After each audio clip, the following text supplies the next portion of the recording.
July 7th, 1 Chronicles 4:5 through 1 Chronicles 5:17. And Asher, the father of Tekoa, had two wives, Helah and Nara. Nara bore him Ahuzam, Hepher, Timni, and Hashtari. These were the sons of Nara. The sons of Helah were Zereth, Zohar, and Ethnon. And Koz begot Anub, Zobah, and the families of Aharhel, the son of Haram. Now Jabez was more honorable than his brothers, and his mother called his name Jabez, saying, Because I bore him in pain. And Jabez called on the God of Israel, saying, Oh, that you would bless me indeed, and enlarge my territory, that your hand would be with me, and that you would keep me from evil, that I may not cause pain. So God granted him what he requested. Caleb, the brother of Shahuah, begot Meir, who was the father of Eshton.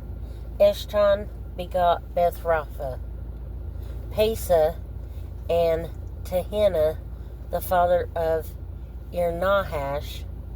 These were the men of Rekah. The sons of Kenaz were Othniel and Seraiah. The sons of Othniel were Hathath and Meonothah, who begot Ophrah. Seraiah begot Joab, the father of Geharashim, for they were craftsmen. The sons of Caleb, the sons of Jephanah, were Eru, Elah, and Nahum. The son of Elah was Kenaz. The sons of Jehalelel were Ziphah, and Terah, and Asarel. The sons of Ezra were Jether, Mered, Epher, and Jalon. And Mered's wife bore Miriam, Shemaiah, and Ishbah, the father of Eshtemoa. His wife, Jehudijah, bore Jared, the father of Gedor, Heber, the father of Soko, and Jekuthiel, the father of Zanoah. And these were the sons of Bithoah, the daughter of Pharaoh, whom Mered took. The sons of Hadoah's wife, the sister of Nahum, were the fathers of Keilah, the Garmite, and of Eshtemoa, the Maacathite. And the sons of Shimon were Amnon, Rena, Ben-Hanan, and Tilon. And the sons of Ishi were Zoheth and Ben-Zoheth. The sons of Shelah, the son of Judah, were the father of Lekah, Ladah, the father of Marshah, and the families of the house of linen, workers of the house of Ashby. Also Jocham, the men of Chosbah and Joash, Seraph, who ruled in Moab, and Jashubi, Liam. Now the records are ancient. These were the potters, and those who dwelt at Netaim and Gadara. There they dwelt with the king for his work. The sons of Simeon were Nemuel, Jamin, Jerub, Zerah, and Shaul. Shalom his son, Mibsam his son, and Mishma his son. And the sons of Mishma were Hamuel his son, Zachar his son, and Shimei his son. Shimei had 16 sons and 6 daughters, but his brothers did not have many children, nor did any of their families multiply as much as the children of Judah. They dwelt at Beersheba, Moladah, Hazar, Shual, Bilhah, Azim, Tolad, Bethuel, Hormah, Ziklag, Beth, Markboth, Hazar, Suzim, Beth Beri, and at Sharaim. These were the cities until the reign of David, and their villages were at Edom, Ain, Ramon, Token, and Ashan, 5 cities, and all the villages were around these cities as far as Baal. These were their dwelling places, and they maintained their genealogies. Meshobab,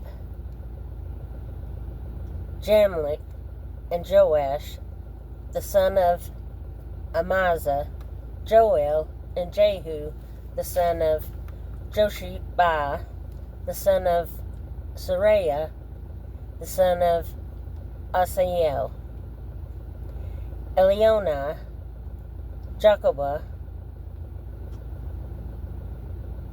Jeshoiah, the son of Sariah, Azariah, Adiel, Jesimiel, and Benaiah, Ziza, the son of Shiphi, the son of Alon, the son of Jediah, the son of Shimri, the son of Shemaiah. These, mentioned by name, were leaders in their families, and their father's house increased greatly. So they went to the entrance of Gedor as far as the east side of the valley to seek pasture for their flocks. And they found rich, good pasture, and the land was broad, quiet, and peaceful, for some Hamites formerly lived there. These, recorded by name, came in the days of Hezekiah, king of Judah, and they attacked their tents and the Meunites who were found there, and utterly destroyed them, as it is to this day.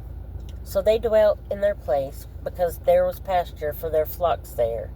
Now some of them, 500 men, of the sons of Simeon, went to Mount Seir, having as their captains Pelatiah, Neriah, Rephiah, and Uzziel, the sons of Ishi, and they defeated the rest of the Amalekites who had escaped. They have dwelt there to this day. Now the sons of Reuben, the firstborn of Israel, he was indeed the firstborn, but because he defiled his father's bed, his birthright was given to the sons of Joseph, the son of Israel, so that the genealogy is not listed according to the birthright. Yet Judah prevailed over his brothers, and formed from him came a ruler. Although his birthright was Joseph's,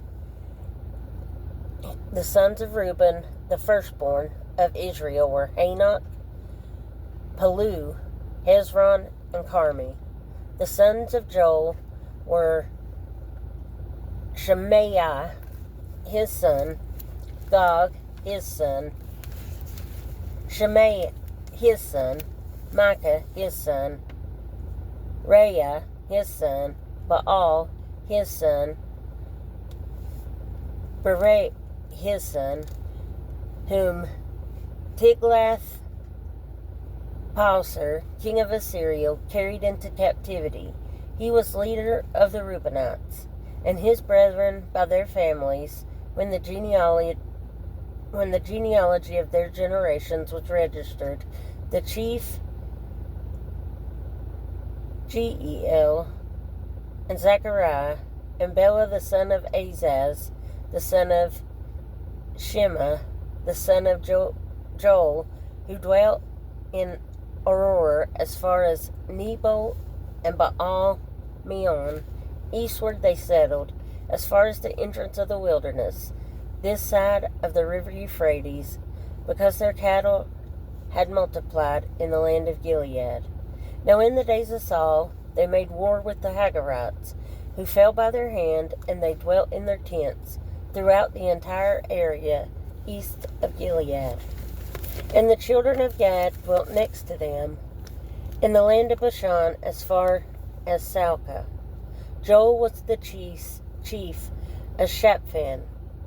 The next, then Janai and Shaphat in Bashan, and their brethren of their father's house, Michael, Meshullam, Sheba, Jorai, Jachin, Ziah, and Eber, 7 in all.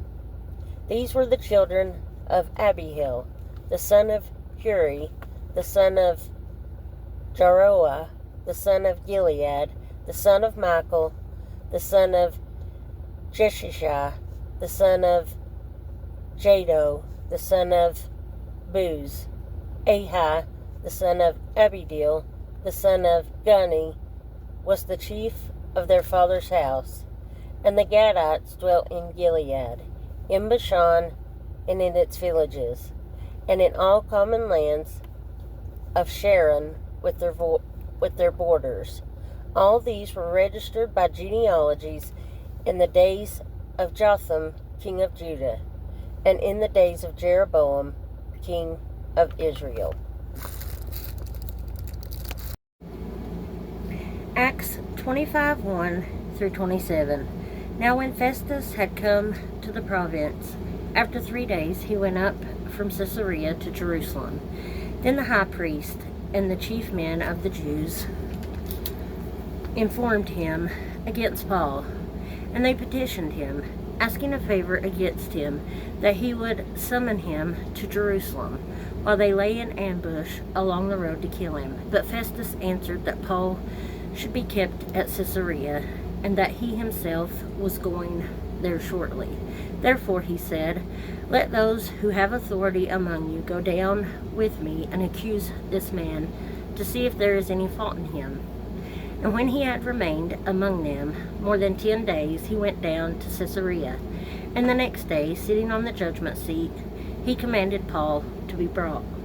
And when he had come, the Jews who had come down from Jerusalem stood about and laid many serious complaints against Paul, which they could not prove, while he answered for himself, "Neither against the law of the Jews, nor against the temple, nor against Caesar, have I offended in anything at all."